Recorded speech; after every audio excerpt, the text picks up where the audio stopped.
আজকে আমরা কথা বলবো হযরতে বড় পীর আব্দুল কাদের জিলানী গিলানী রহমাতুল্লাহ আলাইকে নিয়ে। তিনি কি করে একটি ডাকাত দলকে কালেমা পড়ে মুসলমান করে নিয়েছিলেন। তো চলুন জানা যাক সেই বিখ্যাত ঘটনা। একদা আব্দুল কাদের জিলানী রহমাতুল্লাহ আলাই তিনার আম্মিজানের কাছে গিয়ে বললেন, হে আমার আম্মিজান, আমি ইসলাম ধর্মের আরও শিক্ষা গ্রহণ করার জন্য বাগদাদে যেতে চাই। তখন তিনার আম্মিজান বললেন, ঠিক আছে, তোমার আব্বু জান আমার কাছে 80 দিরহাম রেখে গেছে, তোমাদের 2 ভাইয়ের কাছে আমি এটা ভাগ করে দিলাম, তোমাকে 40 দিরহাম এবং তোমার ভাইকে 40 দিরহাম। বড় পীর আব্দুল কাদের জিলানী রহমাতুল্লাহ আলাইয়ের আম্মিজান সেই 40 দিরহামকে তিনার হাতের তলায় একটা জায়গাতে সেলাই দিয়ে আটকিয়ে দিলেন, যেন রাস্তার মাঝে কোথাও যেতে যেতে পড়ে না যায়। এবং তিনাকে একটি নসিহত করেছিলেন তিনার আম্মিজান, বলেছিলেন, হে আমার সন্তান, দুনিয়াতে যত বড়ই মুসিবত আসুক না কেন, কোনো সময় তুমি মিথ্যে কথা বলবে না। তাই বলে বড় পীর আব্দুল কাদের জিলানী রহমাতুল্লাহ আলাইকে বাড়ি থেকে বিদায় দিয়ে দিলেন একটা কাফিলার সঙ্গে। কাফিলা নিয়ে আব্দুল কাদের জিলানী রহমাতুল্লাহ আলাই রাস্তা দিয়ে হাঁটতে হাঁটতে চলে যায় কাফিলার সঙ্গে। এমন অবস্থায় রাস্তার মাঝে কিছু ডাকাত দলেরা সে কাফিলাকে ধরে ফেলে এবং কাফিলার কাছে যত টাকা পয়সা ছিল সমস্ত কিছু তারা লুট করে নেয়। আব্দুল কাদের জিলানী রহমাতুল্লাহ আলাইয়ের কাছে যখন একজন ডাকাত আসার পরে বলে, হে বালক, তোমার কাছে কি আছে তুমি বলে দাও। তখন আব্দুল কাদের জিলানী রহমাতুল্লাহ আলাই কিছু না ভাবনা চিন্তা করে তিনি বলে দিলেন, আমার কাছে 40 দিরহাম আছে। সেই ডাকাত ভেবেছিলেন হয়তো মজা করছে, তাই বলে সেখান থেকে তিনি চলে যান। কিছুক্ষণ পর আরও একজন ডাকাত এসে আবারও বলে, হে বালক, তোমার কাছে কি আছে তুমি বলে দাও।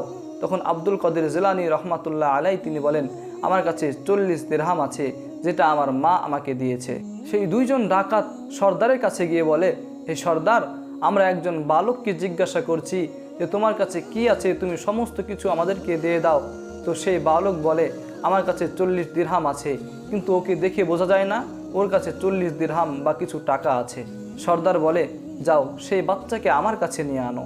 আব্দুল কাদের জিলানী রহমাতুল্লাহ আলাইকে সেই সর্দারের কাছে আনা হলো এবং সেই সর্দার জিজ্ঞাসা করলেন, তোমার কাছে কি আছে তুমি বলে দাও। আব্দুল কাদের জিলানী রহমাতুল্লাহ আলাই বলেন, আমার কাছে 40 দিরহাম আছে, যেটি আমার আম্মি জান আমাকে দিয়েছেন। তখন সেই সর্দার বলে, কোথায় আছে সেটা তুমি বের করো।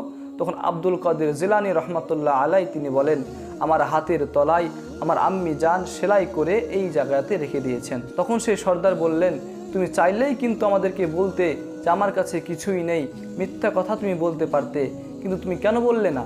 তখন আব্দুল কাদের জিলানী রহমাতুল্লাহ আলাই তিনি বললেন যে আমার আম্মি জানের কথা আমি কোনো সময় খেলাপ করিনি, আর কোনো দিন করবো না।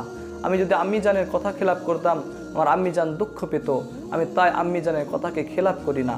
ডাকাত দলের সর্দার এইরকম আদর্শ দেখে, এইরকম আল্লাহওয়ালা দেখে তিনি সঙ্গে সঙ্গে আব্দুল কাদের জিলানী রহমাতুল্লাহ আলাইকে বললেন, হুজুর, আপনি আমাকে কালিমা পড়ে মুসলমান করে নেন।